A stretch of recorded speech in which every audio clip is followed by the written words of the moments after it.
Hey everyone, I'm Megyn Kelly. Welcome to the Megyn Kelly Show. I hope you all had a nice Memorial Day weekend, spending time with your family, with your friends, and hopefully taking some time to remember those who sacrificed for our country and the freedoms we hold so dearly. Spent a long time talking about it with my kids, trying to get them to understand what it means, what Memorial Day means, and who we're honoring, and why we're so lucky to live in this country. Didn't come easy and didn't come for free. And by the way, on that subject, it's always a busy weekend for everyone. So if you missed our Friday interview with Medal of Honor recipient Dakota Meyer, I promise you it is well worth your time. I had so many friends come to me this weekend. We went to the Jersey Shore and say that they listened to it on their ride down there or what have you. And he's just an incredible person with a spectacular story that just will move you to all sorts of places. So if you have a good drive ahead of you, we went long on that one. We played a version live on Sirius, but the podcast was a little longer because we didn't want to cut him short. Listen to it. Cue it up. Dakota Meyer from this past Friday. Okay, so now we are on Monday, and at this hour, we're waiting for verdicts in two big court cases. And I wonder which one you think is the bigger court case. I mean, I can tell you this weekend where I went, nobody was talking about anything other than Amber Heard and Johnny Depp. But my one friend who's more conservative said, I haven't been following it at all. I've been following the trial of Michael Sussmann. So it really kind of depends. I've been following both because I'm in the news biz. And I have to say that Sussmann verdict could come down at any minute and has much more larger implications for politics, at least. And you could argue the country than Amber and Johnny, though that one has larger cultural implications too. Sussmann is the former Hillary Clinton campaign lawyer accused of walking into the FBI shortly before the 2016 election and trying to say, hey, just as a concerned citizen, I wanted to let you know that something bad's happening. We appear to have unearthed a connection between this Russia bank, Alpha Bank, and Trump. It's not good. You guys should look into it. Same time they had dropped that same Oppo research, which had been totally manufactured, to the New York Times. And they were trying to get the Times to publish it, and they thought they'd have a better shot at that if they could get the FBI to investigate it. And in the end, the only one they got to bite was Slate, that left-wing, totally uncredible rag that said, oh, we'd love to run with this. We would love to do it. Sure, they're embarrassed. So there was nothing to the story. But now there's an attempt at accountability to the guy who tried to peddle it to the FBI without disclosing he was there on behalf of the Hillary Clinton campaign. All right, it gets kind of complicated, but we've got a guy who's been neck deep in it, he and I will walk through it with you so you can accurately understand where this is going as we are on Verdict Watch. The second verdict, as I mentioned, between Johnny Depp and Amber Heard. He sued her for defamation. She's counterclaimed for the same. And that thing began with a bang and ended with one, too. The closing arguments last week were amazing. They were gripping. I'm just hearing Sussmann verdicts in. Look at that, as if on cue. Not guilty. Wow. Not guilty. And can I tell you, not surprised. I was just reading this article out of the Boston Herald by Howie Carr, talking about the jurors who made it onto that jury. The judge was I think Barack Obama appointee whose wife is all tied up in Democrat firms involving Eric Holder, and it's a who's who of Democrat administrations. Obama, Biden, Merrick Garland, you go down the list, but that's the judge. The jurors who are allowed on that jury openly said, I donated to Hillary Clinton. I don't have my phone, actually. I donated to Hillary Clinton. I donated to AOC. I absolutely can't. There was one guy who was conservative, hates Trump. He's a never Trumper. And on it went. So this was not a jury pool that was in any way favorable to the prosecution. And I'll tell you the other problem in that case. I'll tell you that, and we'll get into this more later, but I'll tell you the other problem. The FBI was the one who had been lied to. And they were in on it. The FBI loved the lie. The FBI was like, great, you got dirt on Trump? We love it. Let's open an investigation right away. They didn't give a damn whether Sussmann disclosed that he was there on behalf of Hillary or just said he was a concerned citizen. Only John Durham, the special prosecutor after the fact, cared about that. The FBI didn't give two shits about that. They were like, yes, let's get him. And the FBI has already had one guy convicted, an FBI attorney, for wrongfully trying to gin up a case against Carter Page. And they had one other guy who he testified on the stand. He's under investigation right now for withholding information that would have undermined the Russia-Trump narrative. So the FBI is not exactly a sympathetic victim here, if you will. And I'm using that term, that quote in quotes, that term in quotes, victim.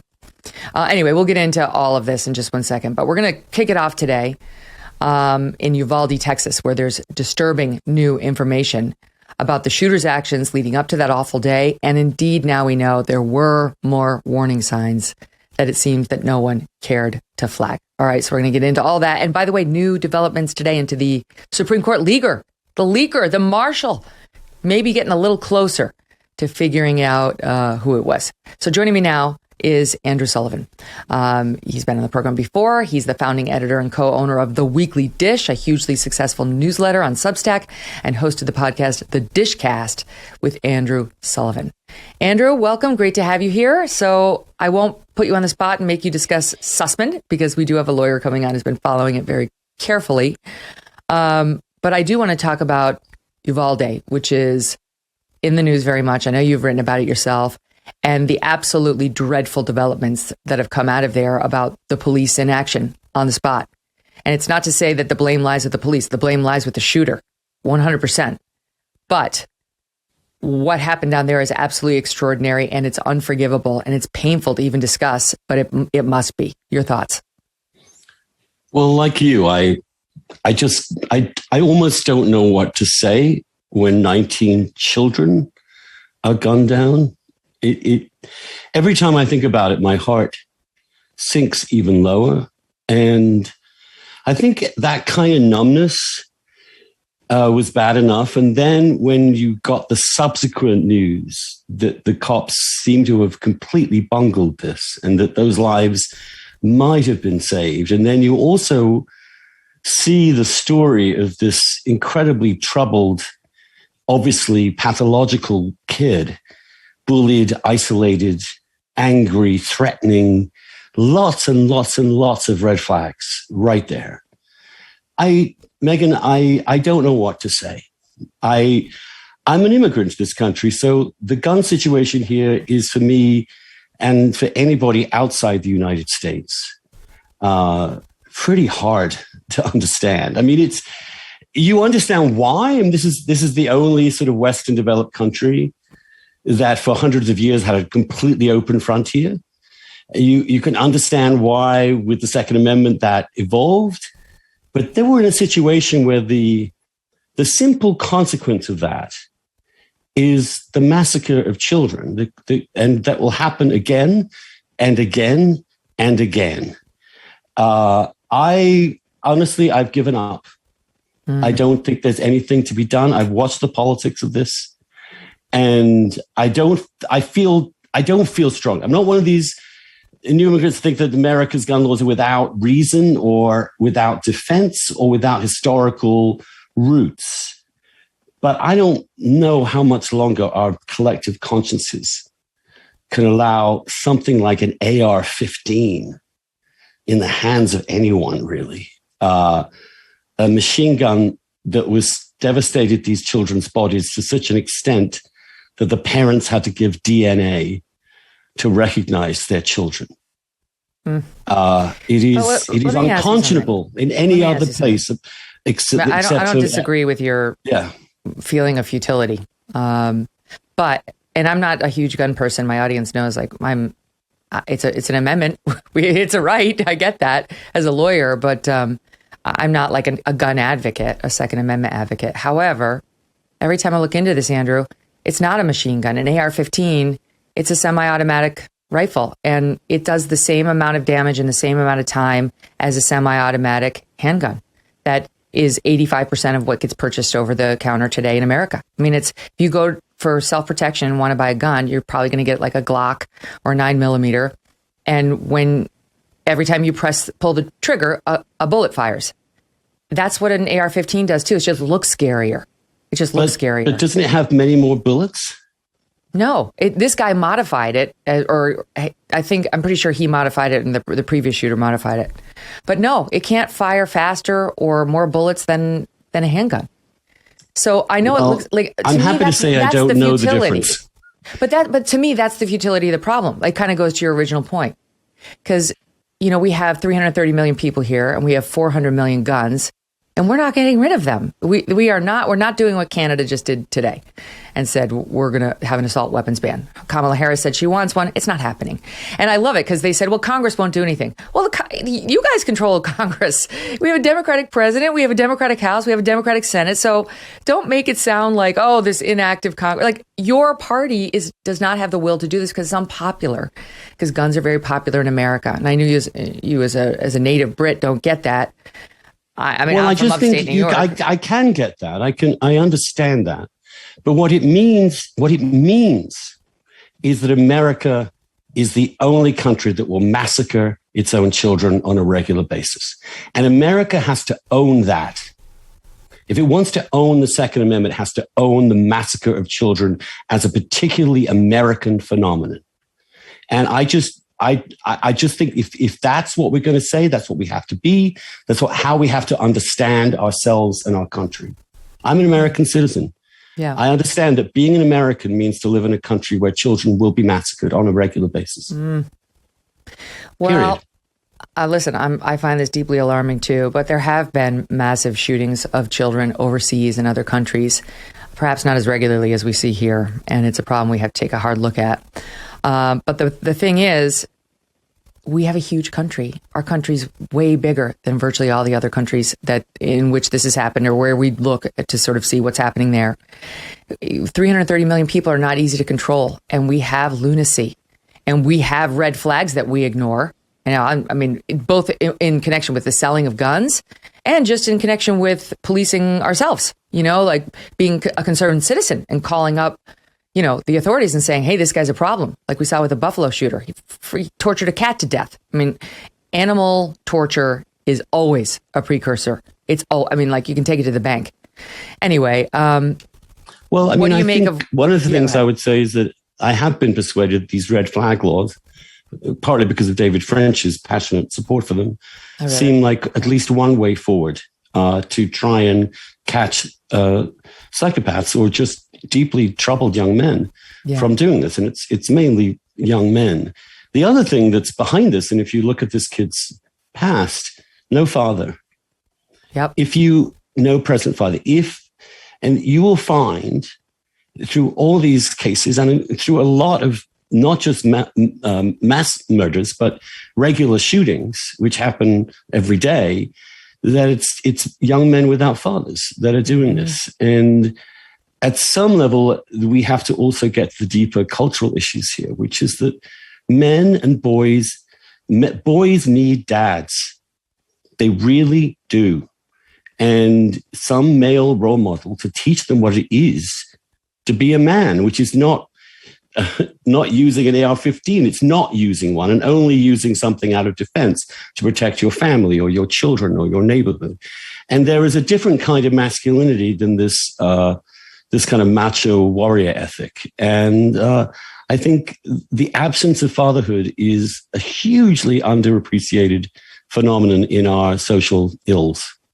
And this kid, not only did he not have a dad, he really didn't have much of a mom, according to the reports. The mom, according to the grandmother, was on drugs and was no longer even in the picture. He didn't get along with her. He was living with the grandmother. So, he had dropped out of school. We saw a soundbite with his grandfather being like, oh, you can't tell him what to do. Kids today. It's like, no, you can. You can. When they're a minor, you can force them to go to school, or you can seek help, and you can understand he's withdrawing from society, and you can monitor his online behavior and so on. And that was the news just over the weekend, that he did, in addition to this timeline we're now getting about what happened with the police. There is a social media app called Yubo, Yubo. And I had never heard of this, but apparently it's based in Paris. And sure enough, Andrew, we heard from the FBI after the Buffalo shooting, that the vast majority of school shooters or mass shooters do telegraph their intentions beforehand. And the news as we went into the Memorial Day weekend was, 30 minutes before he shot his grandmother, he was like, I'm going to shoot my grandma. Okay, I just shot my grandma. And then I'm going to go do a school shooting. And then it was over. No, it was much more extensive than that. He apparently went onto this website. He was telling girls on the website he was going to rape them. He showed off a rifle he had purchased. He threatened to shoot up schools in live streams. And many of the users reported him. There was one woman, last name Robbins, 19 years old, said he verbally threatened to break down her door and rape and murder her after she rebuffed his sexual advances. She reported him to Yubo several times, she says, and blocked him, but continued seeing his live streams. Another girl, Hannah, 18, from Canada, said she reported him too to Yubo in early April after he threatened to shoot up her school and rape and kill her and her mother during one live stream session. I'm not saying it's Yubo's fault, but we don't have a big system to collect all the red flags as they pop up, be it on Yubo, be it from the school that sees the dropout come, be it from his friends at Wendy's who said he was inappropriate there and making troubling remarks. There's just no way to capture it in such a large country. And the other thing is that online, of course, you add the number of people with a million different avatars, a million different names, and a huge amount of anonymity. And I don't know what would be required for us to be able to find these things, but I'm sure it's doable at some level. And we should have better ways in which we can identify this. And social media companies should take responsibility. I mean, it's not Yubo's fault. It's no one's fault but the shooter.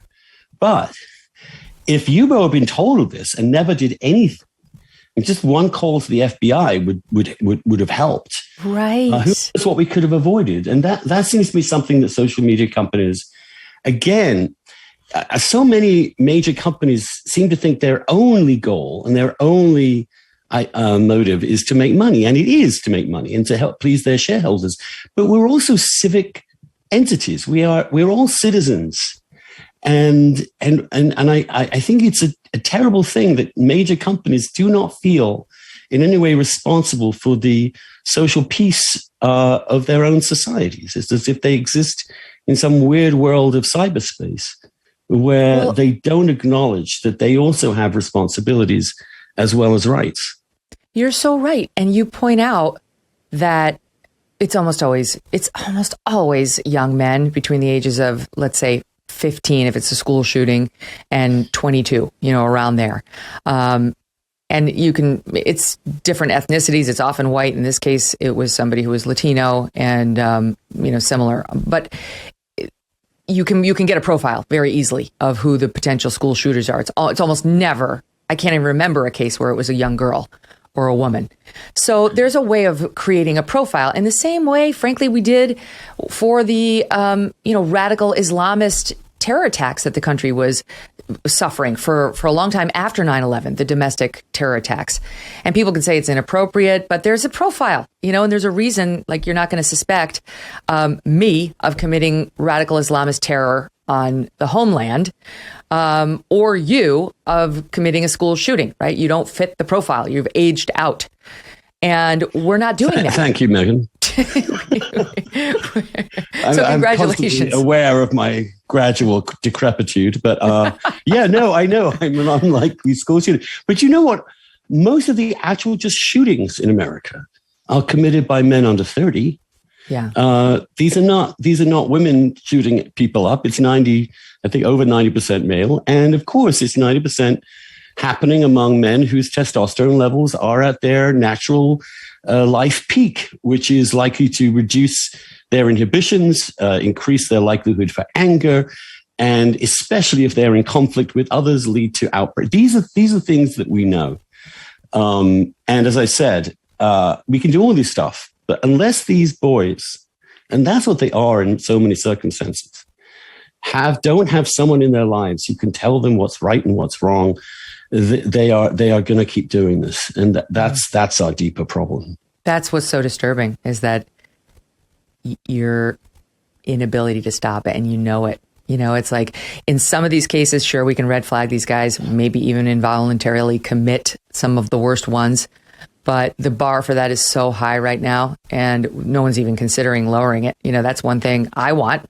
I want it to be easier. There may be beginnings of a shift on mental illness, I think, Megyn. I mean, I do think that the way in which mental illness has combined with drug addiction, especially with meth and to some extent with fentanyl now, and homelessness, we, I think, need to have a conversation again about whether it is a good thing for the mentally ill to be allowed to walk free everywhere and not to have some compulsory kind of care, if not for their own sake, then for the sake of the rest of the country. I mean, many of these shootings are people with serious, really difficult mental challenges. And that's, we started doing that in the 80s. It was Reagan, actually, that supported the deregulation of what we used to call committing. I don't know in England it's called sectioning or something. They come up with some word, but it means being involuntarily sent to a hospital where your mental health can be tackled. And I, for one, having looked around me and seen the city I grew up in, and also in my own life, people with mental illness, I think allowing people with mental illness to get sicker and sicker until their lives are being thrown away is not something I could do in good conscience with a family member or someone I had any. And I've had family members in such institutions, and they are incredibly important for helping people with serious mental illness. Mm-hmm. We have such a mass problem with it now because we don't have good facilities. We don't have, I've said before, loving facilities for, let's say, a mom or a grandma, in this case, that wanted to involuntarily commit their 18-year-old son or grandson. There's no place right now that you would willingly put a loved child or grandchild. And we need one. And then we need to be, the left wants to go after the Second Amendment rights. What about the Fourth Amendment rights? All right, the freedom to be to avoid involuntary searches and seizures or unreasonable searches and seizures. Right. That's why they can't just lock us up and throw away the key. Well, why don't we take a look at that? Because I think if we're going to ebb and flow on some of these rights, that should be one on the table. I mean, what was this guy doing out and about after making these threats that were public and knowable? Shouldn't we be casting a wider net while Merrick Garland's so busy investigating parents as threats for not wearing masks at school board meetings, but he's doing nothing to coordinate, at least with the social media. He wants to coordinate with the social media on disinformation, people putting out wrong COVID info. But what about coordinating with social media companies on men who fit this profile, who are of the age, who have been reported repeatedly by people for making threats to shoot up schools, right? Like, what about that? The left won't even talk about that because civil liberties, other than the Second Amendment. They care about civil liberties except for that one. There are civil liberties. I'm a big civil libertarian, but I do think that when you're dealing with people who are not fully able to consent to things, who aren't fully able to be in control of their own faculties, in which we can have good criteria for recognizing that and for helping them, and thereby saving the community from the constant interactions that one has. I mean, you think of the subway in New York City, and so much of the people that are committing violence there, or just disruption, are clearly not mentally well, like the subway shooter not so long ago. You must see it, right? I live in Washington, D.C. I'm now happily in Provincetown. But in Washington, it's everywhere on the streets. I mean, it's not as bad as in the West Coast cities, but it's right there. And my heart goes out to people in that situation. And especially with meth, which is this terrifyingly potent drug, especially as it's been reformulated. It would make a sane person crazy. Mm-hmm. What it does to crazy people, I know I'm not supposed to use those words, but you know what I'm saying. Yes, of course. When people it's flowing across the border at alarming rates, which is another problem we refuse to take on. Although the new meth can just be made here. I would like some fortification of the schools. I would like to see some of the leftover COVID money directed in better ways, including security at the schools. Why wouldn't we have security at the schools? We have security at the football stadium. Why don't we have it at the schools where our precious and most vulnerable are, right? They can't defend themselves. The soft targets are attractive for a reason to these lunatics. And I feel like, and by the way, another thing, just as an aside, is the media has to stop with the constant publication of the names and pictures of the shooters. I mean, look at Jordan Peterson, look at Gavin DeBecker. There's so many people who have done great writing on this. They want infamy, and the media just proceeds to help without any thought for their role in it. But on the subject of the school, Andrew, the information that came out this weekend is chilling. Let me just give you a bit of the TikTok. This is via CBS, but everybody has it because they gave it. They finally came out and gave the TikTok, which they'd been avoiding all last week. They lied. They misstated the facts, and now they've finally been forced to actually list it. 11:27 a.m., an exterior door to the school was propped open by a teacher. 1 minute later, a gunman's truck crashed into a ditch near the school. Teacher runs into a room in the school to retrieve a phone and goes back to the open door. 2 males from a nearby funeral home head to the scene of the crash. The gunman fires at them but doesn't hit them. 11:30, this is minutes later, a person, apparently the teacher, calls 911 to report the crash and the armed gunman. 11:31, the gunman reaches the last row of vehicles of the school, begins shooting at the school. So as of 11:31 a.m., the gunman was shooting at the school. A school resource officer responds to the school from off campus, driving past the gunman, who's hunkered down behind a vehicle. 1 minute later, 11:32, multiple shots are fired at the school. 11:33, gunman enters the school. He enters the school, so nothing happened with a school resource officer to stop him. He then begins shooting into room 111 or room 112. Apparently, they were connected by a bathroom.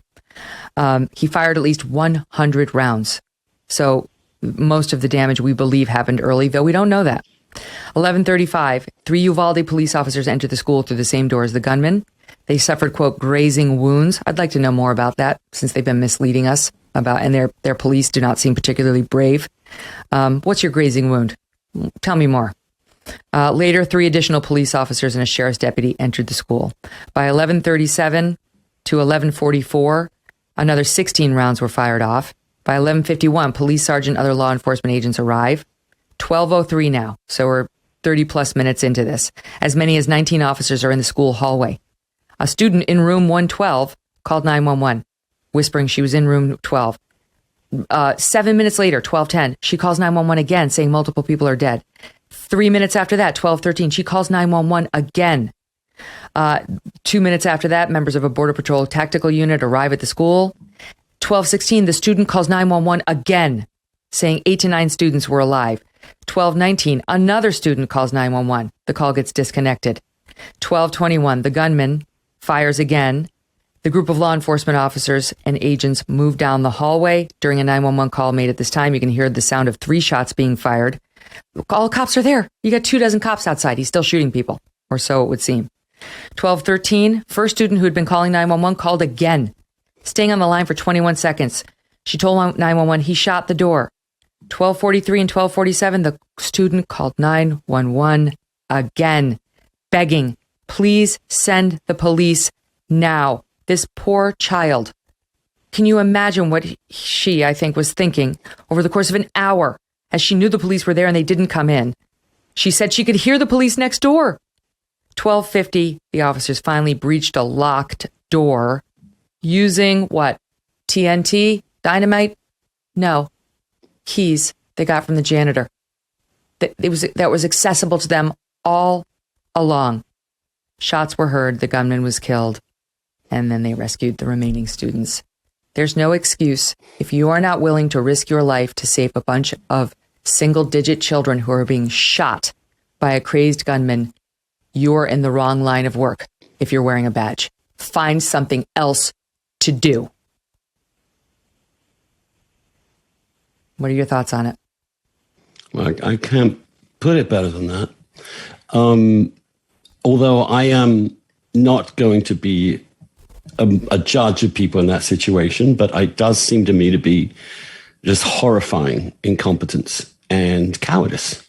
Let's call it what it is. I want to go back to one detail you mentioned, which was 100 rounds. How many bullets is that? It's 100. Do you know? That's 100 bullets. 100 bullets? Yeah.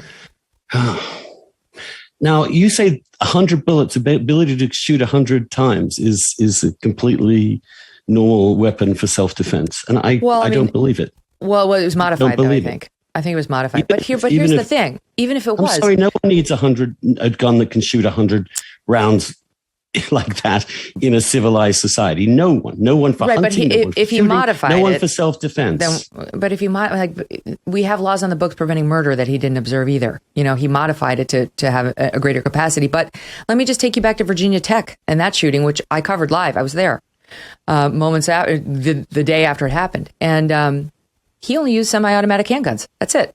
He just had a couple of them, and they're very easy to reload quickly. You know, it's like.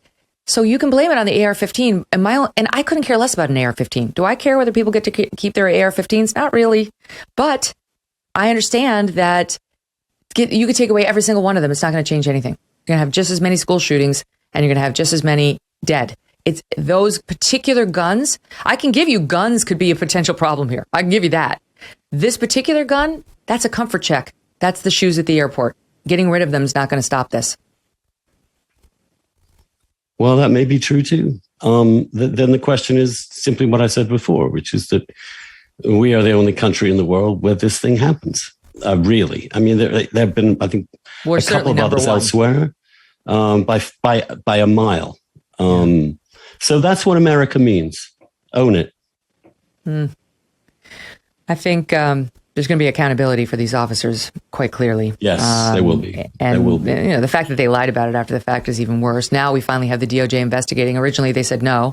They want to investigate every police department. I mean, you have an altercation with a man in a car who happens to be African American. Believe me, the DOJ is going to be investigating. This one took them a week before they finally said, "Okay, we'll look into it." Thanks. Okay, terrific. We'll get to the bottom of all of it. We do appear to now know the name of the head officer who made the call to treat this as a hostage situation instead of as an active shooter situation. And I have to say, you're more generous than I am because, unlike you, I am willing to judge. And that man's a coward.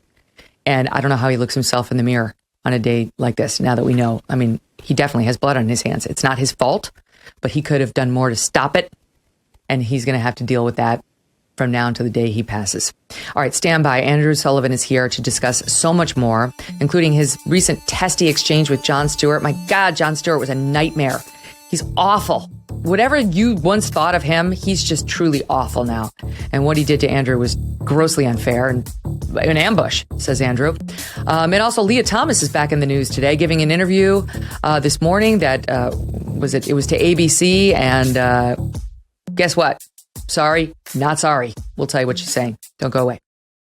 Are you tired of feeling like someone's always watching you on the internet? Maybe advertisers know a bit too much about you, or you're concerned about the privacy of your identity?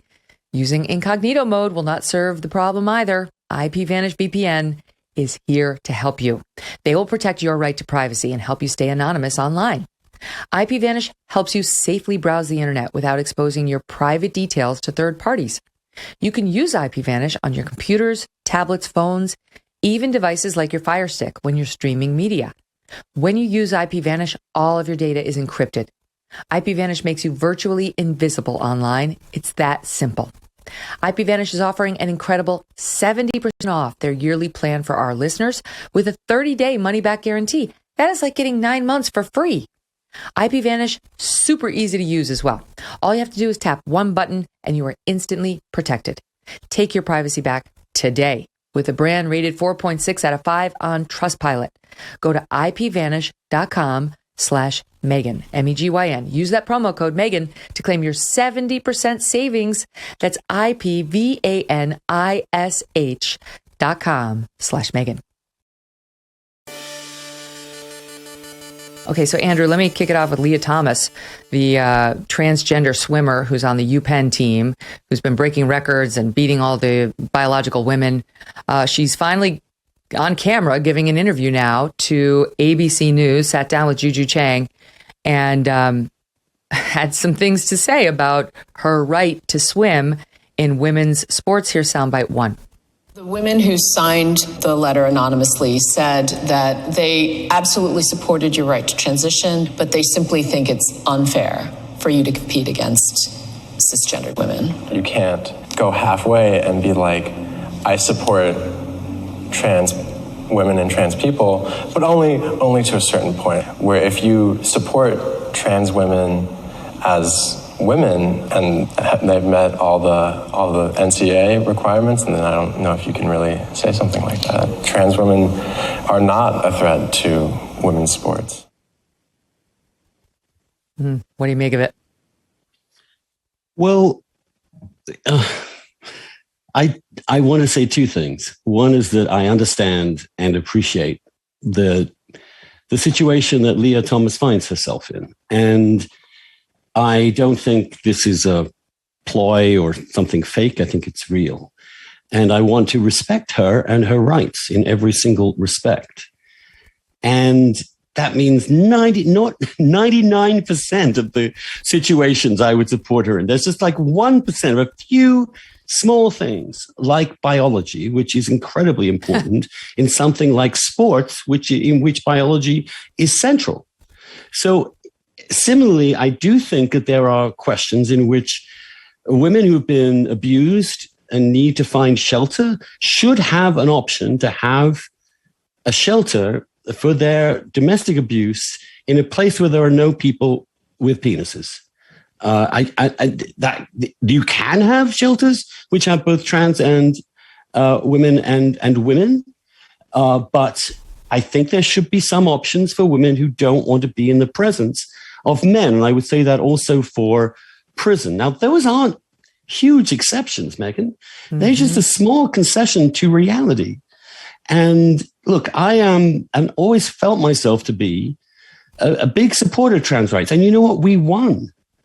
The Bostock decision granted transgender people every civil right under the Civil Rights Act of 1964. If I'd been told that would happen 10 years ago, I wouldn't have believed it. It's happened. It was an opinion signed by Neil Gorsuch. So it's over. All that's left is the cultural issue. And the cultural issue, in my view, has been co-opted by the radical left, which has taken hold of what was once the gay rights movement and turned it into something called the LGBTQIA++ movement, right, which is really an attempt not to grant civil rights to transgender people or to gay people, which has happened, but to destroy the sexual binary because they believe it's somehow oppressive. Now, I don't believe the sex binary is oppressive. In fact, I think it's kind of liberating in many ways.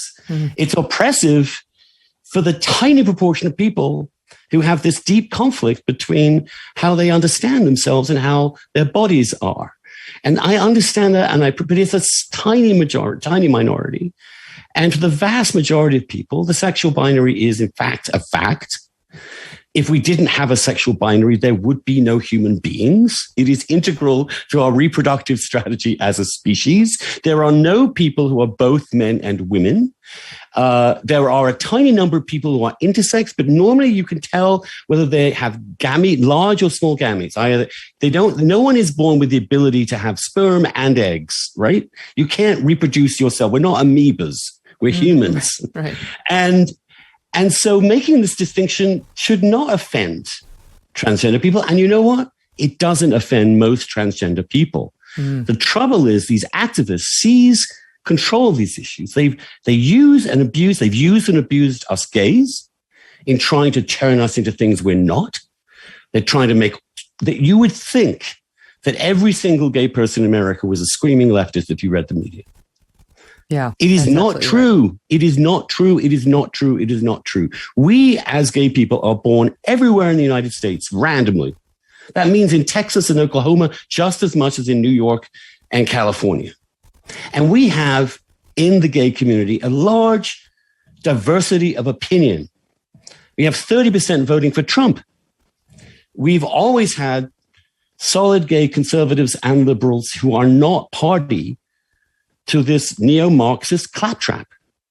And the trouble is the intimidation of those of us who stick up for being gay or lesbian, who are same-sex attracted, not same-gender attracted, has rendered this debate skewed. I have to say one good news about this was finally in the New York Times ran Michael Powell's piece this Sunday, which is the first time that newspaper has published anything approaching objectivity on this question. Previously, it's just been pure propaganda.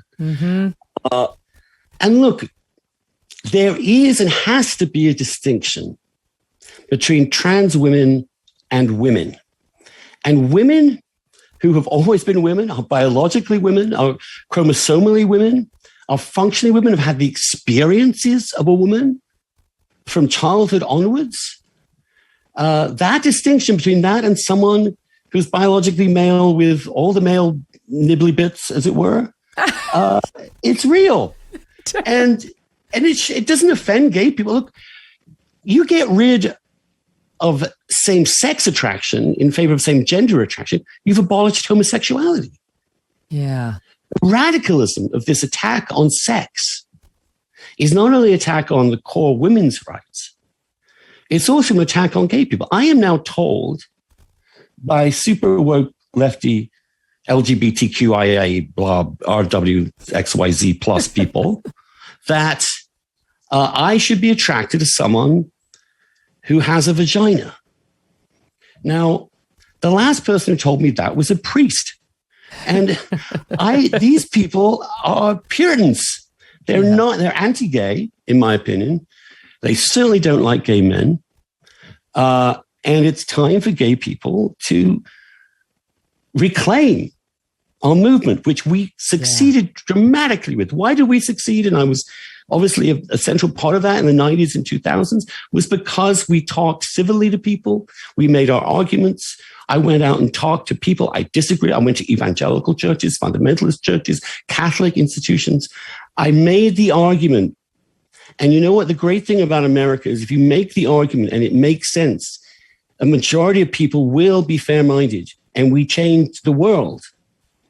And now this group of leftists is throwing so much of that goodwill away by being so viscerally hostile to so many people, and to bring the debate also down to the children, which is the children should be left alone.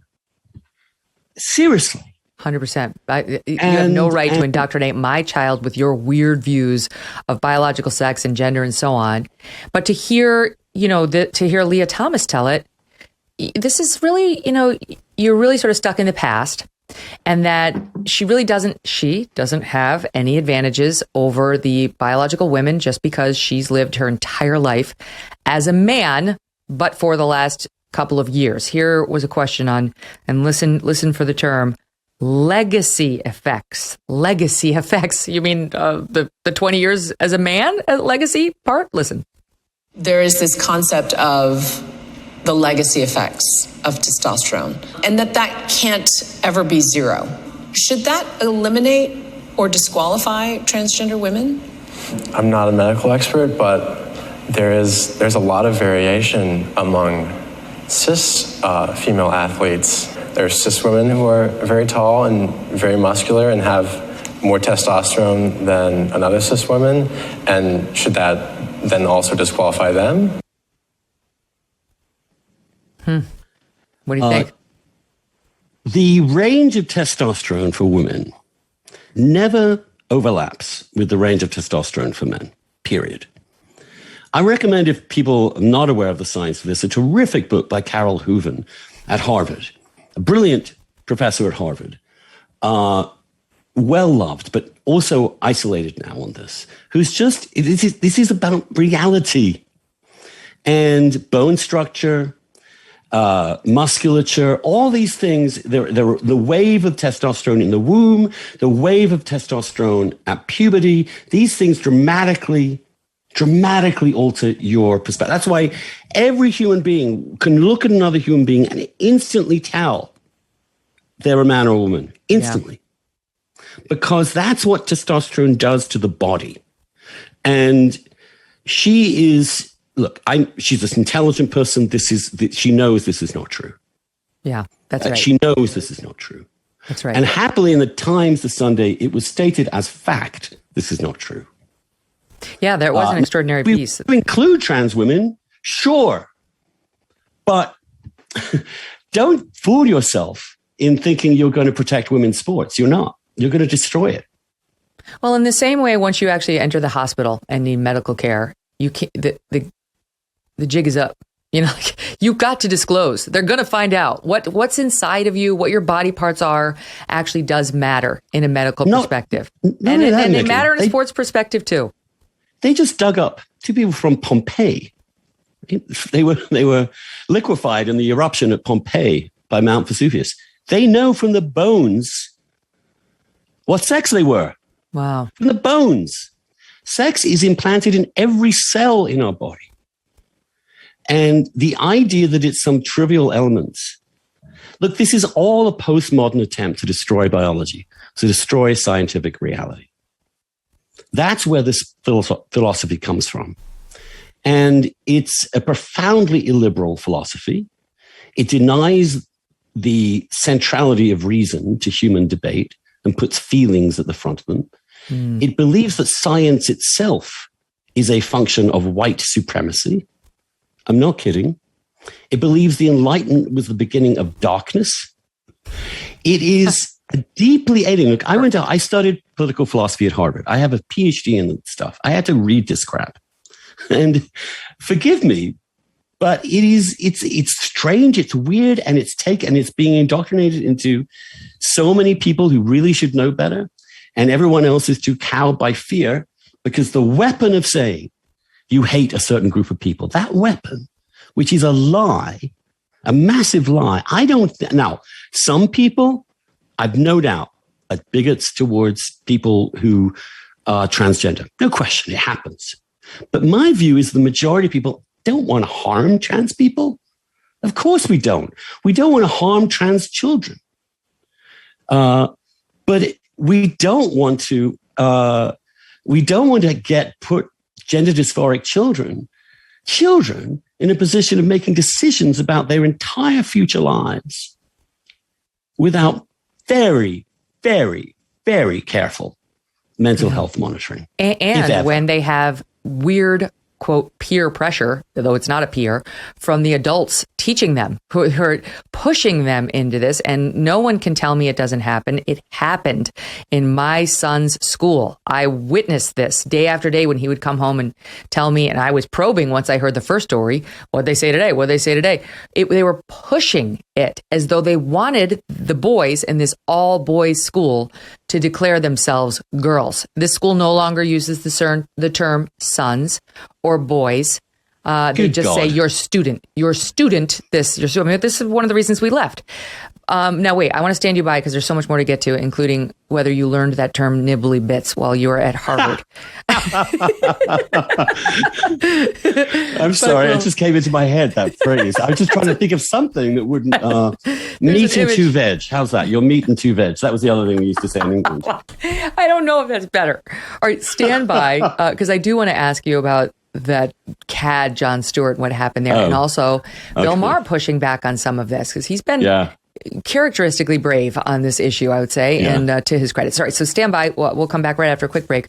More with Andrew, and then we will come back after that with analysis of the Sussmann not guilty verdict. John Durham's case against the HRC lawyer, Michael Sussmann, fell apart, and the jury saw it, and he was found not guilty.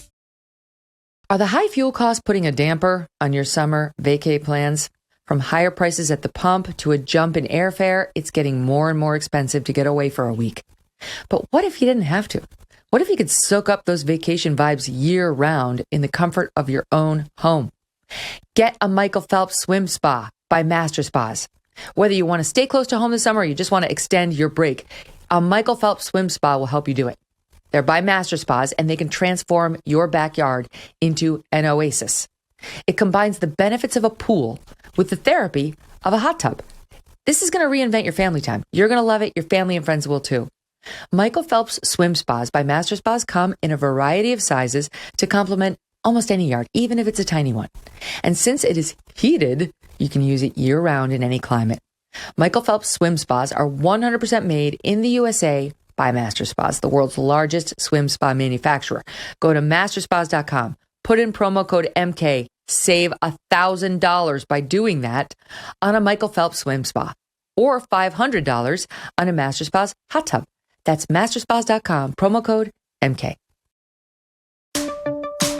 Welcome back to the Megyn Kelly Show. Back with me now, Andrew Sullivan, editor of the Weekly Dish newsletter on Substack, well worth your time, and host of the podcast, The Dishcast with Andrew Sullivan, a man in the business of open and honest debates like yours truly, and he will take all comers, dissenters, challengers, and I imagine that's why you went on Jon Stewart's show. But I'll get to that in 1 second. Before we get off of the trans thing, let's talk about Bill Maher, and because I know you think this was sort of an important moment.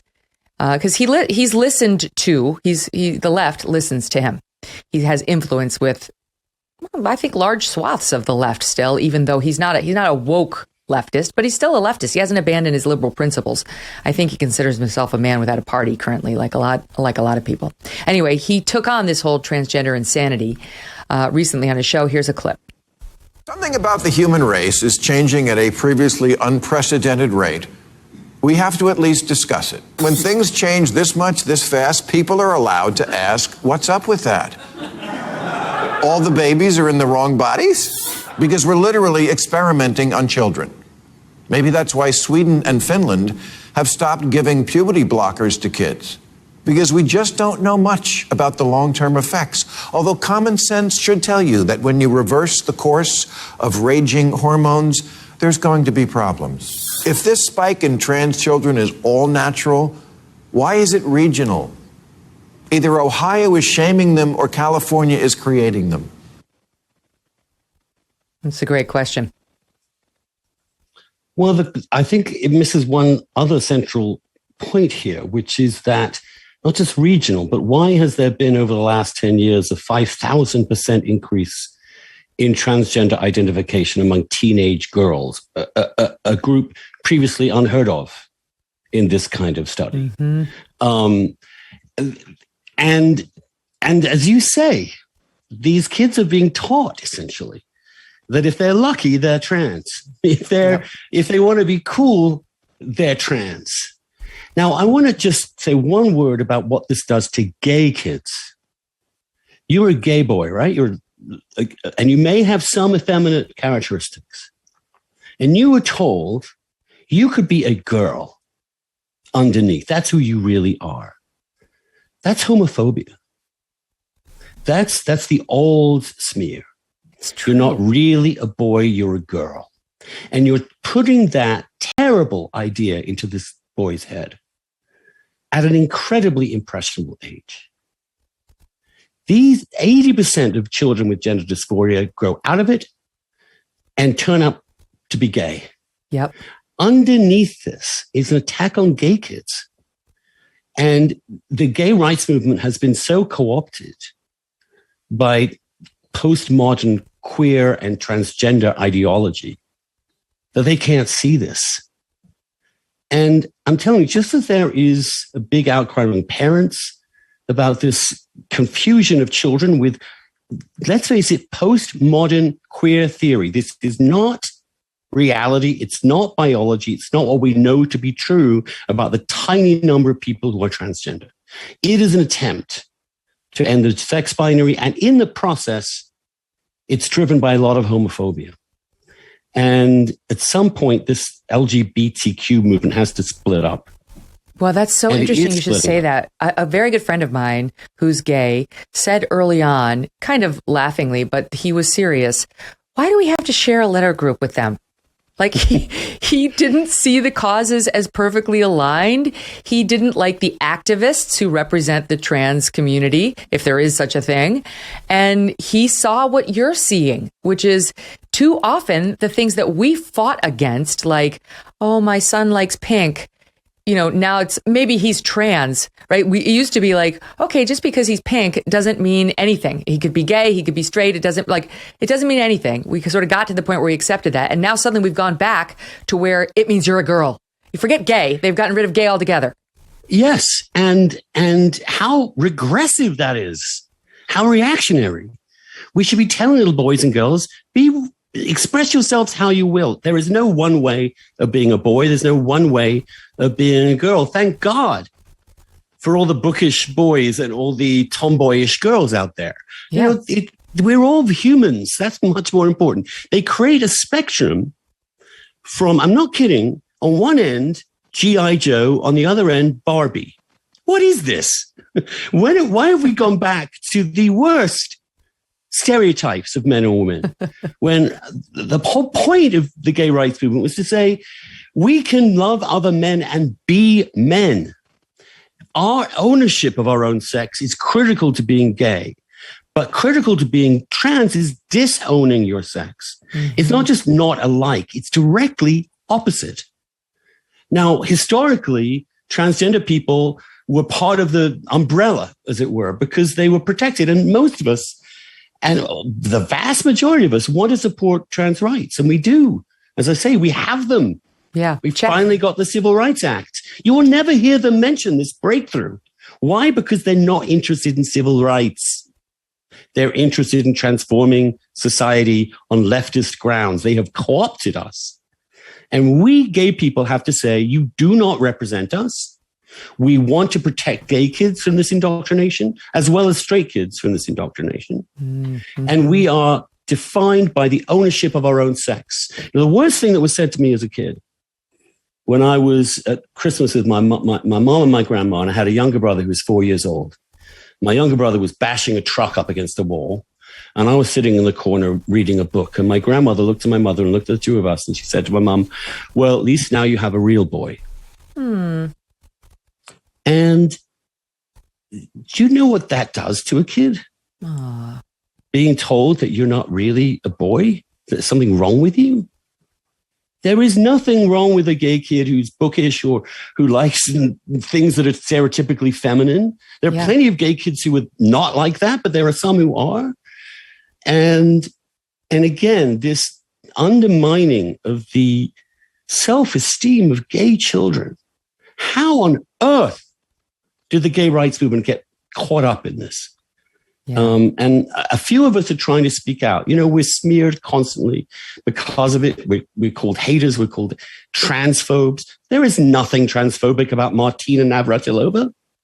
Right. There is nothing transphobic about J.K. Rowling. That was a good bit of the New York Times piece you referenced where Martina, who I've sparred with online, but I got to give her this point. She's like, that's where you're going to go with me. I'm a TERF. I'm a trans exclusive, whatever, radical feminist.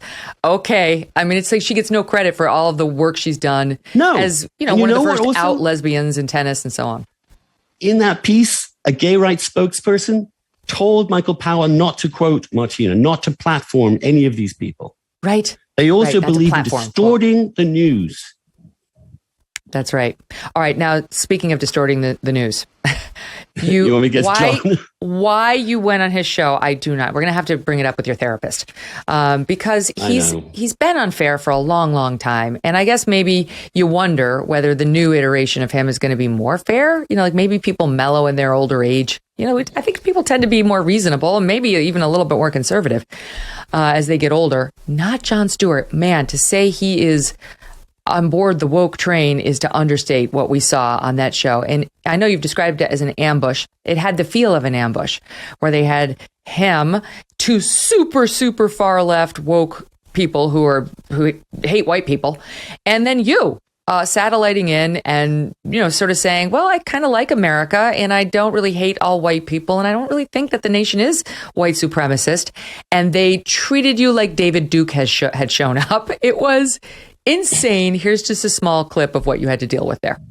I think you are not living in the planet most Americans are, which is why this kind of extremism, this anti-white extremism, is losing popular support, is creating a backlash, is going to elect Republicans and undo a lot of the good you think you're doing. This is what happens when you don't talk about it. This is what happens when white people don't talk about it, is you have racist dog whistle tropes like this that actually perpetuate and perpetuate and perpetuate. So I did not come on this show to sit here and argue with another white man. That's one of the reasons that we don't even engage with white men at Race to Dinner.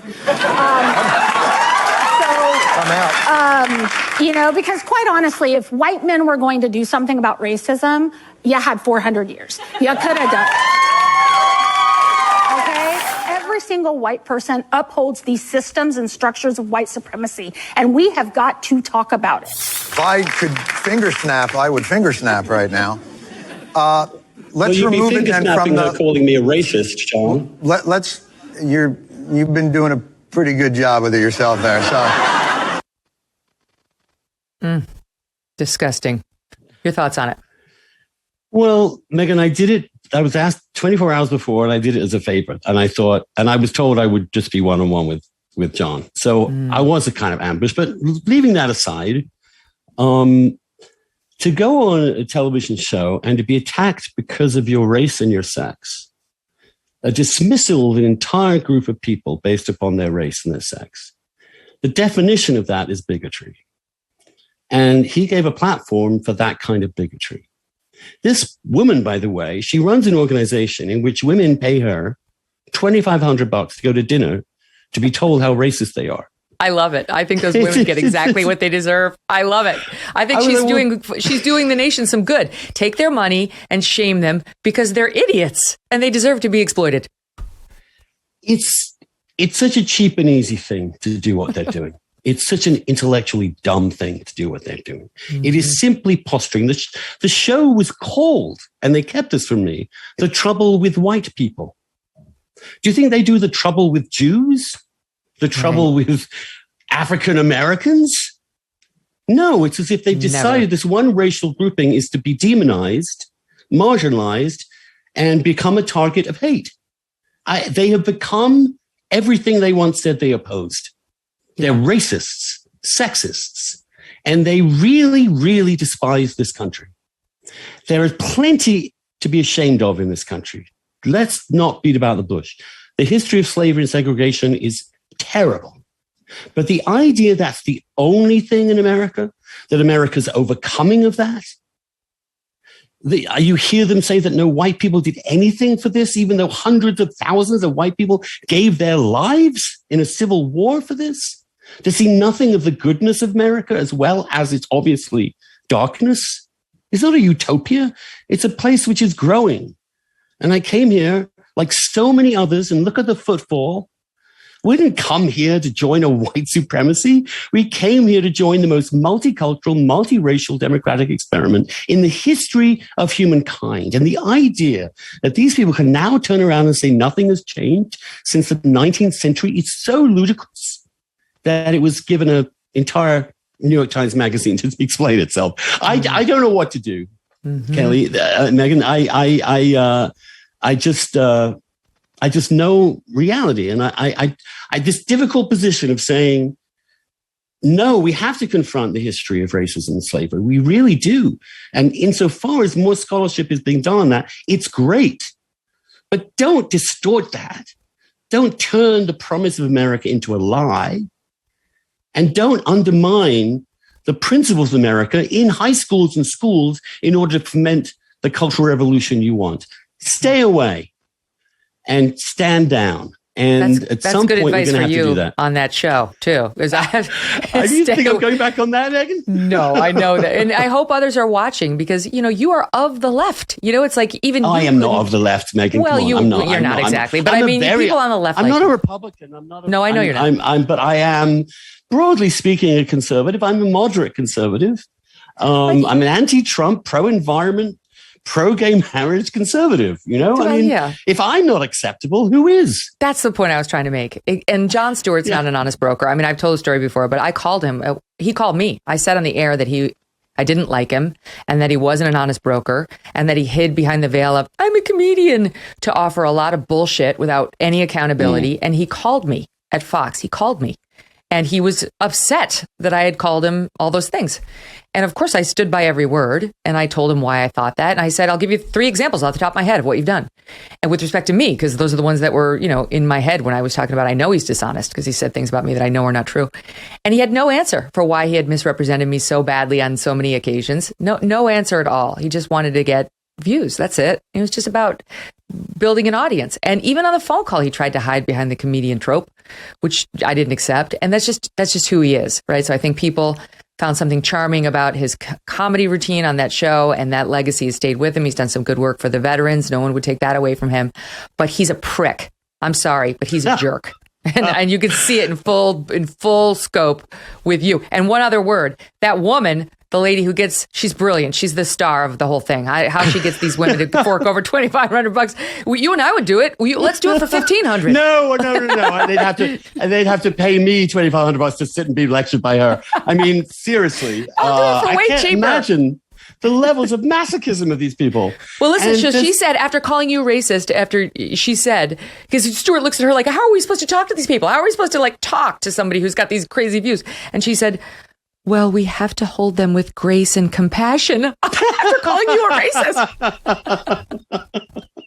But also the arrogance of this, the idea that first of all, that I'm a Catholic, right? So the idea that I don't believe that every person is made in the image of God, regardless of anything, their race, their sex, or anything, is so fundamental to my worldview that to be brought on television, accused of being a white supremacist like that by the host, and there's different things with a guest. Yep. And the only condition I said when I said, I just don't want to go on a show where I'm called a racist by the guests or by you. And they told me that would never happen. Wow. And that's what happened. Oh, that's interesting, because he came out and said, I didn't ambush him. He made himself look bad, and my booker dealt with his high maintenance shenanigans. I wasn't high. You know me. You know how many shows I've been on over the years? I've been on more.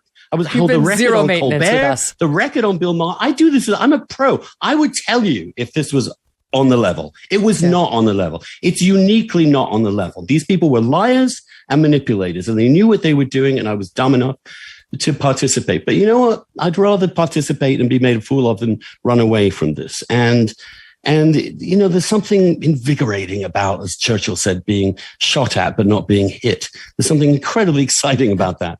And so, well, I would argue the bullet came back and hit him, because I think people who are sort of hoping, because he went on with Colbert and he said the reasonable things about COVID coming from a lab versus, from an animal. And he sounded like, oh, okay, maybe he's gotten more attached to the earth, saw in that segment. Wrong. He's the same old Jon Stewart he's always been, the one who, took down Tucker in his younger years and so on, and who went on there, year after year, bashing anybody who had to happen to lean right even a little, just so he could get clicks or get applause from his audience, and didn't care what he did to them. I mean, truly, I'd love to talk to Taylor Lorenz, who feels attacked when somebody sends out a tweet about her with what it was like when I was home breastfeeding my new baby and watching Jon Stewart completely rip me young in my career with total falsehoods. That's who he is. Okay, I stole the last word. Andrew Sullivan, always a pleasure, and I think you helped expose him, so you should wear it with a badge of honor. I do, Megyn, and it's always an honor to come chat with you. Thank you so much for having me. Oh, good. Let's do it again and soon. One more thing, you didn't mention my collection, which is out on a limb. It's a collection of my essays. A paperback is coming out very shortly, and the original book is out there for sale. I should have done that. But my apologies. Out on a Limb, which embodies your life philosophy and that segment we just saw and everything. You don't care. Yes. They can say what they want. You keep talking and writing, and we love it. I will. All the best. Okay, up next, more on the Michael Sussmann verdict. Not guilty. And we're going to be talking with somebody who's followed this very closely. We're getting reaction in. People are angry.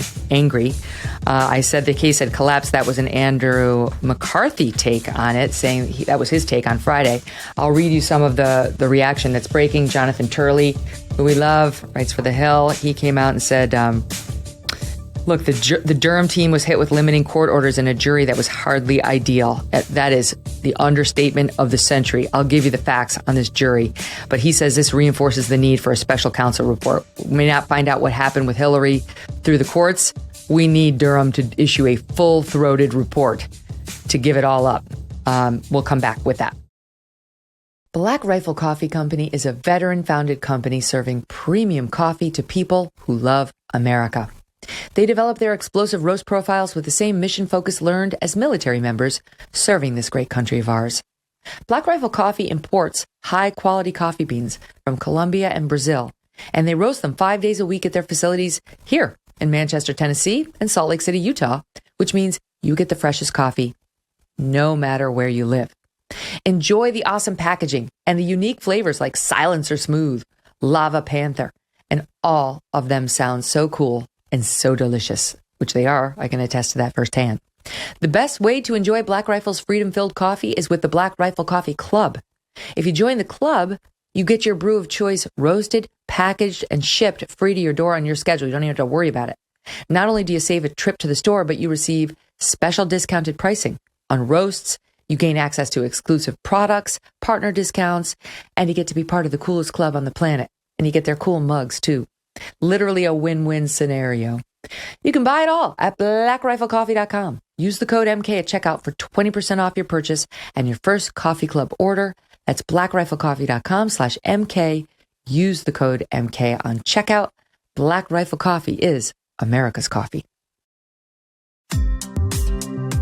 Welcome back to the Megyn Kelly Show. A verdict is in the trial of former Clinton campaign attorney Michael Sussmann. He has been found not guilty. Sussmann just gave a very brief statement about the verdict. Listen. I have a few thoughts to share now that the trial has ended. First, I told the truth to the FBI, and the jury clearly recognized that with their unanimous verdict today. I'm grateful to the members of the jury for their careful and thoughtful service. Despite being falsely accused, I'm relieved that justice ultimately prevailed in my case. As you can imagine, this has been a difficult year for my family and me. Special Prosecutor John Durham, who was appointed by Bill Barr, Trump's AG, before he left office, has also released a statement which reads in part, quote, "While we are disappointed in the outcome, we respect the jury's decision and thank them for their service." Joining us now to discuss this not so surprising result is Robert Gouveia, criminal defense attorney and host of Watching the Watchers. Robert followed this trial closely and is ready to discuss the aftermath. Welcome back to the show, Robert. Great to have you. Thanks, Megan. Great to be with you. Appreciate being on. So I was watching and listening to Andy McCarthy on his podcast on Friday, and he said the case had collapsed going into the verdicts. And the reason he said that was because late in the week, and I talked about this at the top of our show today, late in the week, it came out that the FBI, the ones who had, supposedly been lied to by Michael Sussmann, he went in there at Hillary's behest. He basically said, "Hey, got a hot tip for you. Trump's been talking to some Russian bank called Alpha Bank. You should look into it." I swear I'm not here on behalf of anybody. Certainly not Hillary, who I represent, but she didn't ask me to come. I swear. Trust me. So that's what happened. But the FBI gave testimony in the case, a bunch of different people. And it came out that the FBI, in sicking its investigators on this, said to the investigators, "We got a hot tip. Need you to investigate it." And the investigators, like any investigator, said, "Oh, who's the source? We need to know so we can figure out if it's credible." And the FBI honchos who got the investigators going didn't tell them that it was HRC's lawyer. They told them it came from Justice. So the FBI's lying to the FBI to try to cover the fact that this is a Hillary plant, this information. And even those investigators having been misled, they would have been really suspicious if they'd heard it came from HRC. But even having been misled, it took them about 2 minutes to say, this is bullshit. This is a lie. There's no connection between Alpha Bank, this Russian bank, and Trump. And why are you sending us on this wild goose chase? So the FBI looked terrible by the time this trial ended, which was only the latest in the reasons that the jury had or needed to say, we don't really want anything to do with this. They did. The FBI looked really bad. And this is something that the Sussmann defense exploited throughout the entire trial.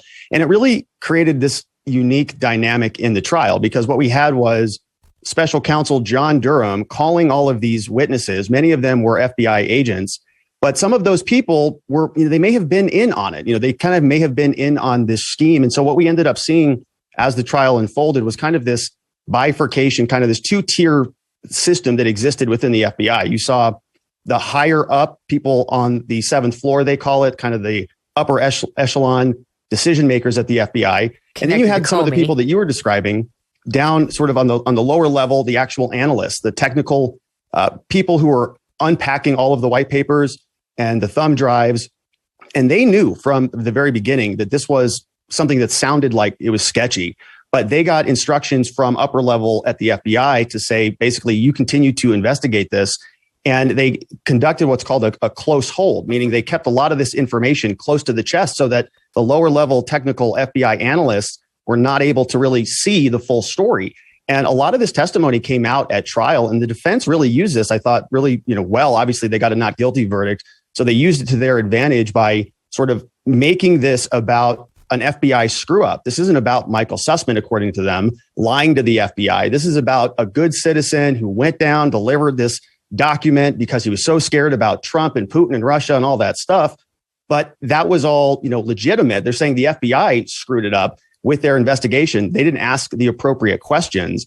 And so the defense throughout the entirety of the trial kept sort of doing that. And the government would call FBI witnesses.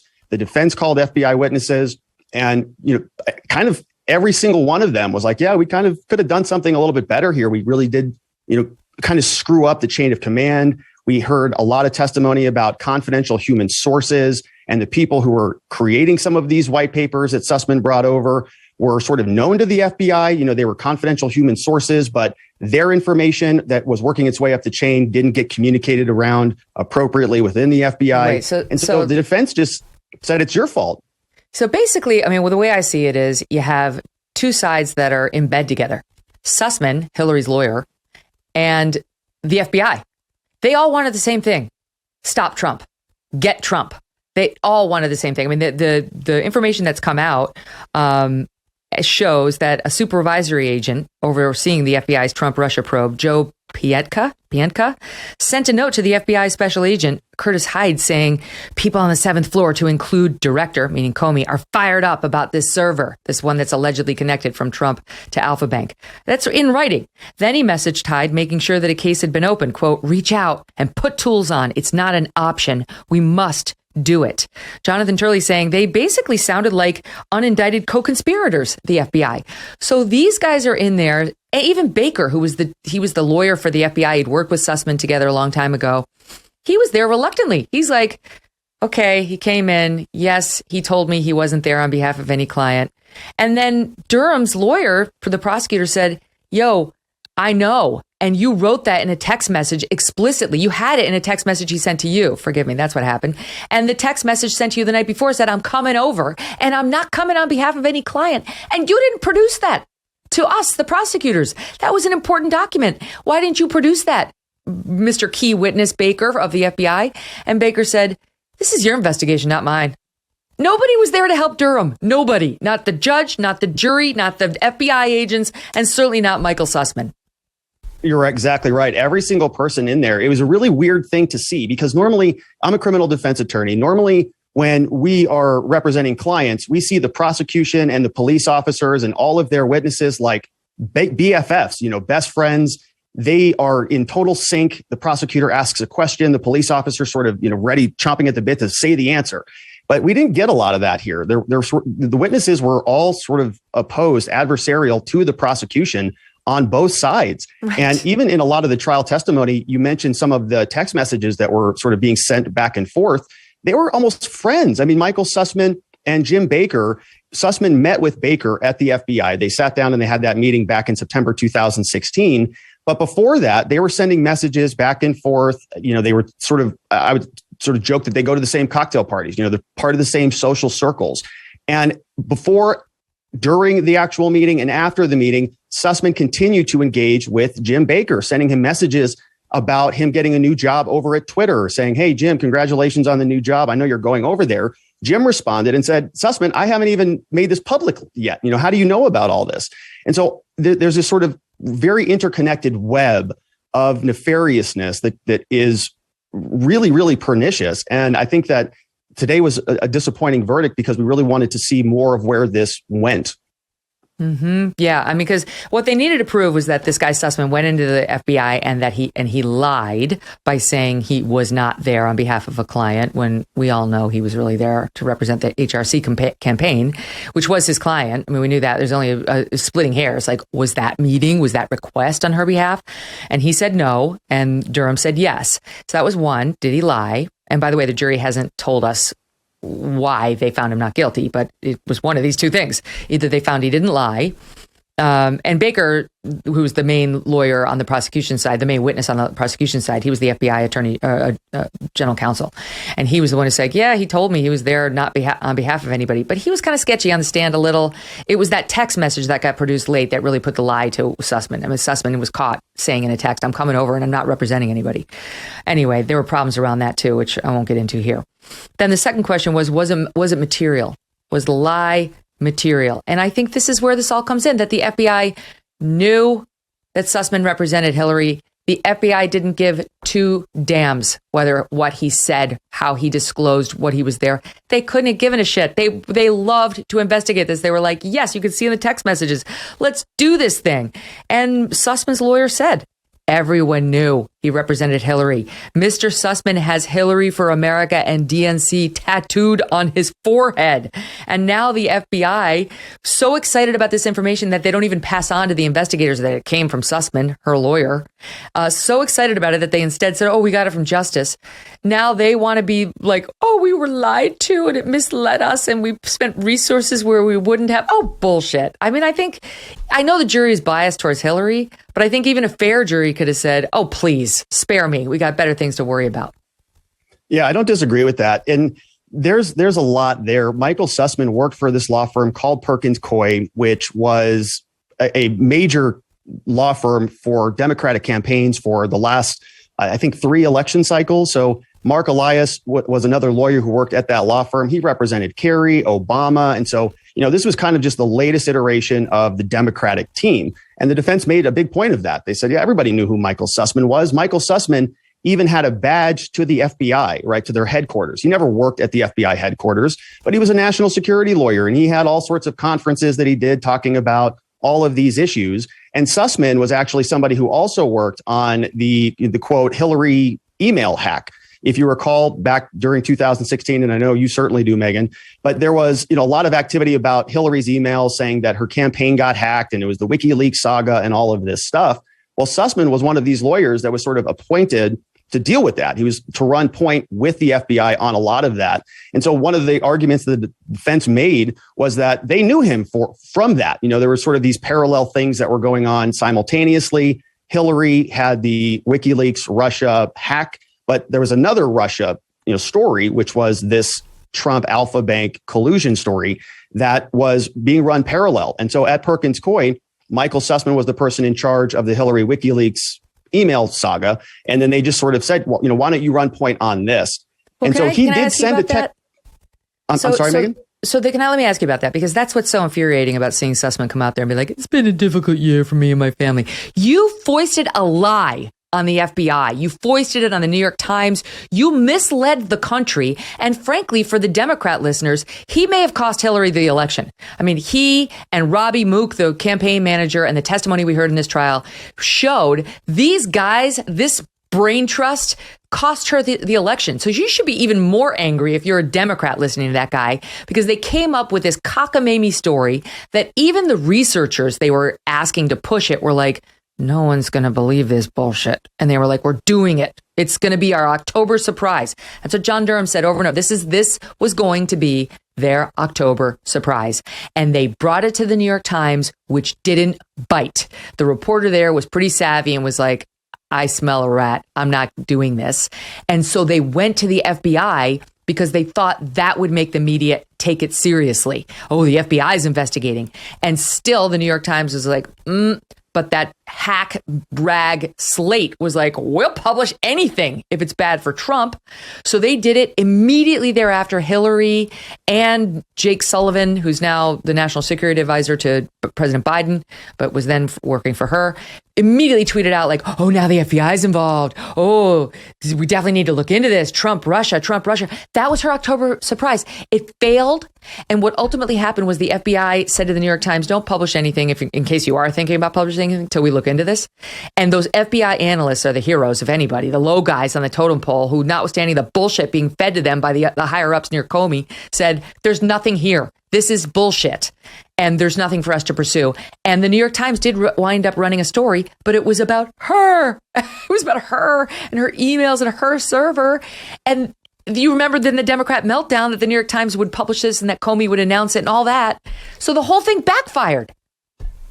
It did. Yeah. They were trying to feed sort of both sides. They wanted the media to run with this story, and they wanted the FBI to also run with the story so that both sides could kind of buttress each other. They wanted to take this idea that the New York Times or that the media pieces would run with this. They took it over to the FBI. They say, we've got this national security problem here. If Donald Trump is not caught and we don't sever this secret Alpha Bank communication chain, America's over. So they took that to the FBI, and the FBI, they know, will act on this stuff, or they were presuming that they would act on it, because if the media publishes it, well, what's going to happen is the Russians will take down that secret communications channel, and that's going to make the FBI's job a lot more difficult. So they fed it to the FBI, sort of saying it's about to be published, do something with it. And then they took that same story that the FBI is investigating this and took it over to the media and said, look, the FBI is investigating this. You should write a story about it.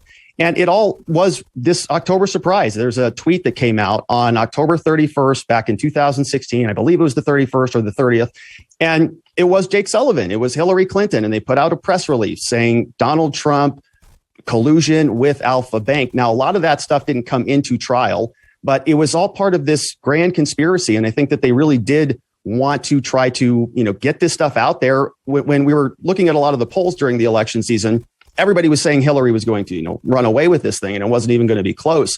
But they must have seen something a little bit differently. And they really rushed this story out. They published it. It didn't work out well for them. But it doesn't mean that the people who were behind it, the people who created these white papers and all of these dossiers, they were all fake. They were all not legitimate at all. And I've talked to a lot of my friends and explained this to them and said, hey, remember that story back then, 5-6 years ago? And explained to them that it was all illegitimate. The FBI looked at it. The actual analysts, the people who do this tech work, looked at it and said, there's nothing here. And they did it quickly, like within the afternoon.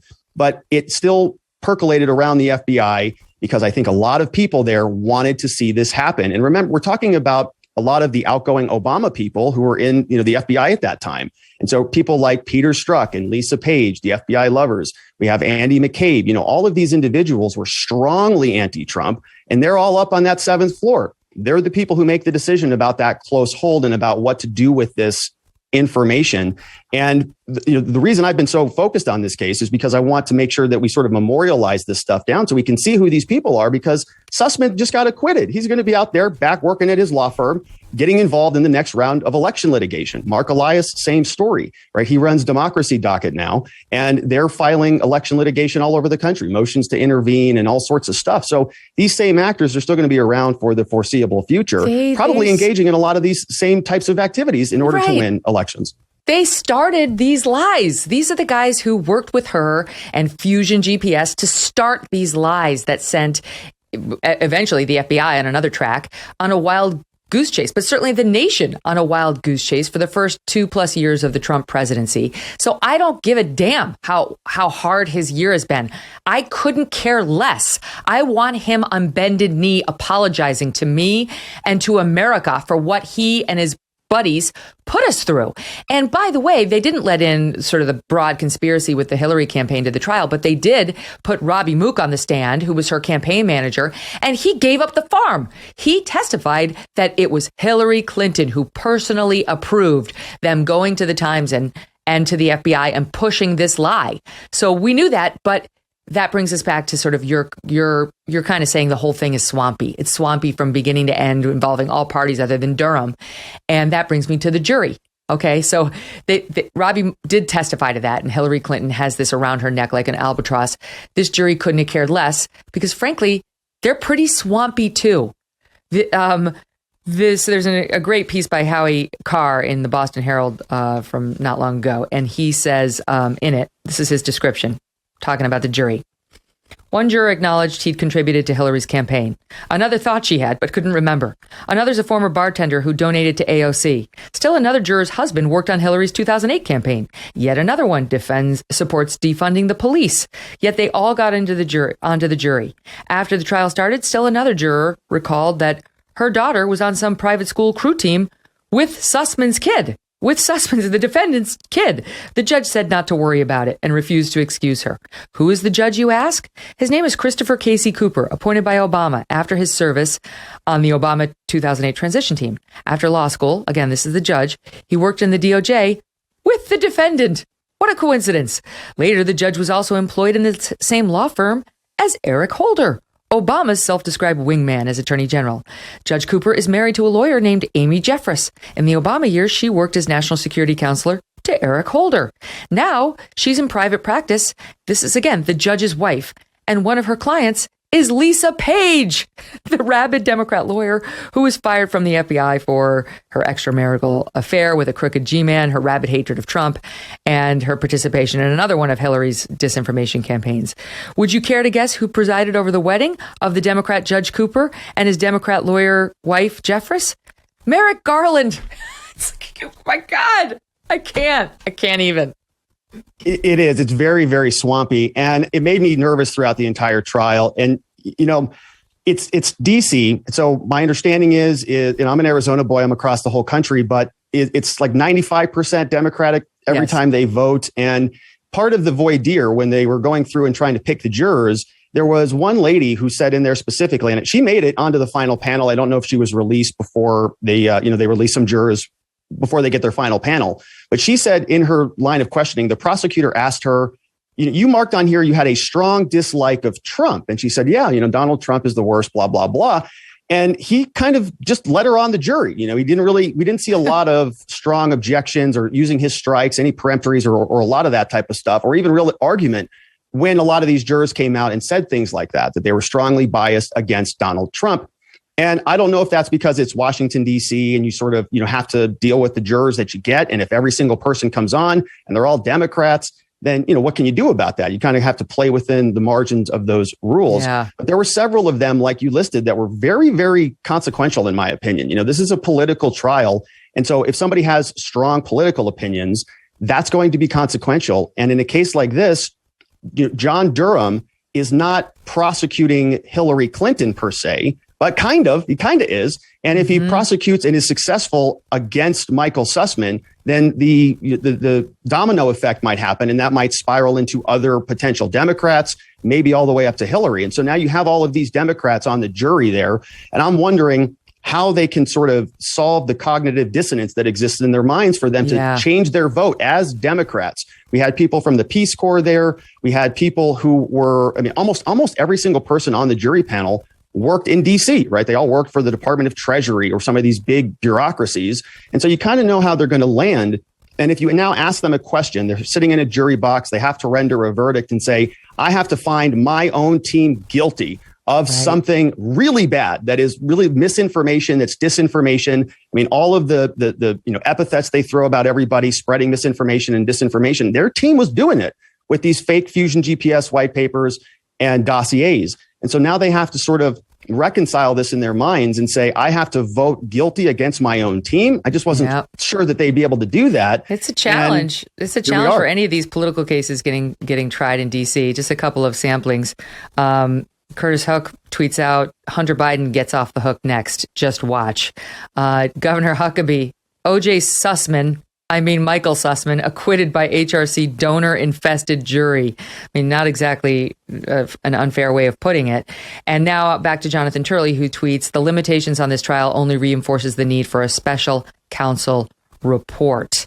That's the thing. Durham needs to write the summary report of what he found, what Hillary did, whether it can be indicted, person to person or not. Am I right? And will we ever see that? Because we have a different attorney general now. Yeah, I hope so. I would love to see it. I'm not sure that we're going to see what exactly sort of I think we should see, but I do hope we get something out of John Durham. I know that today they released a bunch of the exhibits, and so there's hundreds of other exhibits that we'll be able to comb through, including some of the actual, FBI records and things that were not a part of the disclosure at the original outset of the case. A lot of this stuff was confidential. We're talking about FBI. Michael Sussmann also met with the CIA. And so we didn't get to see a lot of the stuff that was sort of in the coffers before the trial started. But now we get to see some of that because it has closed and all of the exhibits are now public. So we're going to go through those and see if there's other facets of this that may allow further prosecutions or allow some of this nefariousness to be rooted out. We need a special counsel's report because Durham's investigation has been much more wide-ranging than just Michael Sussmann. So he needs to, give us the narrative, tell us what you found. He's been working for us. I think he will, and I think it'll leak if, for whatever reason, Merrick Garland sees fit not to share it with us. Okay, before I let you go, got to ask you about this news on the SCOTUS leaker today. CNN exclusively reporting that the officials are escalating their search for the source of the leaked draft of the Roe versus Wade allegedly being overturned opinion, taking steps to require law clerks to provide their cell phone records and sign affidavits. Some are so alarmed, some clerks, over the moves that they have reportedly begun exploring whether to hire outside counsel. The exact language of the affidavits or the intended scope of the cell phone search, not yet clear. Not yet known if the court officials are asking employees who are part of the permanent staff or just the one-year law clerks for their phone records. My reaction to this was, what took them so long? They're just doing this now? So what do you make of where that stands, Robert, and whether these clerks will be forced to fork over their cell phone data, et cetera? Yeah, it's sort of like, I think, I don't have any kids, but you say to your kids, like, you have enough, I give you this option to do this until you screw it up, type of a thing. You get the freedom until they screw it up. And I think that's kind of the same thing that applies here. There was this nice tradition in the Supreme Court where everybody was acting with respect and reverence for the entity. And that has obviously been evaporated. And so you can't really expect to have the same candid conversations in the Supreme Court anymore. And so if they got to change the rules, I think that's perfectly appropriate. And it has been interesting to speculate. I don't know if there's been more on this, but on our channel on YouTube, we were sort of investigating a little bit who the leaker was and maybe where it came from, because people can start to piece these things together. You can see where some of these interns, who they work for, where they went to school, what their LinkedIn profiles say, and all of that stuff. And so there was already speculation that this person had already been identified. But, I certainly think that we need to maintain and have the ability of our institutions to work and function appropriately without everything becoming political. And if the Supreme Court wants to take steps to stop that type of stuff from happening, I mean, you can't blame them for that. If it's taken the marshal this long to say, give me your cell phone records, I continue to have very little faith in her. I hope I'm going to be proven wrong. Robert, I do have faith in you. Thank you so much for your analysis and for coming on. What a day. We were just going to talk about Sussmann and wound up, we got the verdict. Okay, we'll be right back with a special message involving Canadian Debbie and her brother. And we'll tell you what's coming up next week. Before we go, I want to take a moment to honor one of our best and bravest here in the New York area. And that happens to be the brother of our beloved Canadian Debbie. Before she was Canadian Debbie, she was New York City Debbie. And before that, she and her brother, Scott, were both Ohio Murphys. And they grew up in Ohio. That's why she makes sense. And that's why he went into law enforcement, too. People from Ohio make sense. And he has been serving on the NYPD for 21 years. But today is his last day on the job. He started the police academy back in July of 2001. Think about that, right before 9/11. He was part of the first academy to graduate post 9/11. And what a time it was. Started out working in Precinct 9 down in the East Village of Manhattan, but he's been serving in the heart of Times Square pretty much ever since. Worked every New Year's Eve. Look, there's Canadian Debbie, for those of you watching on YouTube later. Working in Times Square pretty much every New Year's Eve. Canadian Debbie was there sometimes, too, because we used to work the New Year's Eve shift back when I used to co-anchor that show with Bill Hemmer. So a great guy. These cops don't get enough recognition for the risks they take every day to keep us safe, right? Especially these days. And he served his full term. Will get his full pension, I think, after 21 years. He looks a little bit like you, Deb, and he deserves every bit. He's going to go work in woodworking, we think, back in Ohio. Maybe start a customized woodworking business, just like Abby's brother works in woodworking and made me the most beautiful bowl for Christmas that she gave to me. And then, Abby, I didn't have the heart to tell you this, but Strudwick broke it. She's horrified. She's horrified. But I'm thinking maybe Scott Murphy can pick up where Strudwick left off. Anyway, thank you all for watching. Thank you for your service, Scott. And don't forget to tune in the rest of the week because we'll cover the Amber Heard Johnny Depp trial. We expect a verdict sometime soon. And Matt Walsh will be here on his new documentary, What is a Woman? Don't go away.